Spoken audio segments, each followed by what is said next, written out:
আসিফ এবং মাহফুজ ওনারা ফেসিস আওয়ামী লীগ থেকে তো ভালো ছিল। ফেসিস আওয়ামী লীগ থেকে তো মুক্ত করেছে বা দেশ চালাচ্ছে মোটামুটি যথেষ্ট তাদের অবস্থান থেকে যতটুকু করছে আলহামদুলিল্লাহ।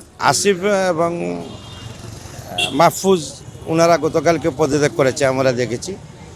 ওনারা তো এনসিপির নেতা ছাত্র, ওনারা উপদেষ্টা হয়েছিল, এখন ওনারা পদত্যাগ করছে, হয়তো নির্বাচন করবে। সেটা তো আমাদের দলের কোনো প্রতিজ্ঞা নেই। উনি কোন দল থেকে নির্বাচন করবে, তার দল থেকে আমরা তো আশা করব তার দল থেকেই উনি নির্বাচন করবে। আমাদের দল তো নির্বাচন করার কথা না।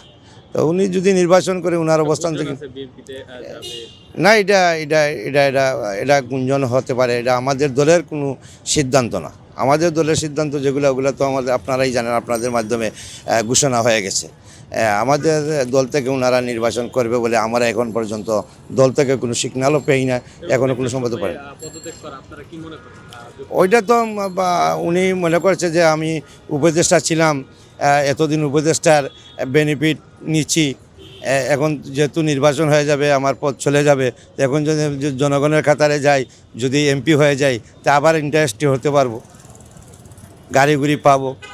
এই তো এটা ওনার ব্যক্তিগত ব্যাপার না। মোটামুটি ঠিক আছে, ওরা যাই করছে আলহামদুলিল্লাহ। কারণ ফেসিস আওয়ামী লীগ থেকে তো ভালো ছিল। ফেসিস আওয়ামী লীগ থেকে তো মুক্ত করেছে বা দেশ চালাচ্ছে মোটামুটি যথেষ্ট তাদের অবস্থান থেকে যতটুকু করছে আলহামদুলিল্লাহ।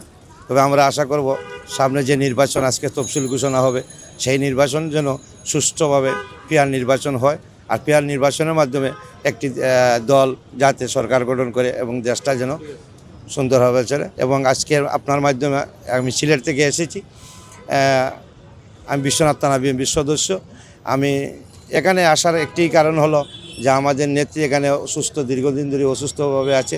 এখানে আসার কারণ হলো সিলেট থেকে অনেক কিছু শুনতেছি, গুঞ্জন শুনতেছি, যার জন্য যাই শুনলাম আপনাদের মাধ্যমে, মোটামুটি আলহামদুলিল্লাহ আমরা আশাবাদী উনি সুস্থ হয়ে আমাদের মাঝে ফিরে আসবেন। আর এখানে আপনারা, আমি, সবাই, এই যে জনতা একটা জিনিসের জন্য অপেক্ষমান, যে কোন সময় কোন টাইমে আমাদের চেয়ারপারসন বেগম খালেদা জিয়া স্কোয়ারে এবার কেয়ার হসপিটালের কোন জানালার গ্লাস খুলে হাত দিয়ে বলবে আমি ভালো আছি। এই জিনিসটার জন্য আমরা অপেক্ষমান। আলহামদুলিল্লাহ, ভালো থাকি।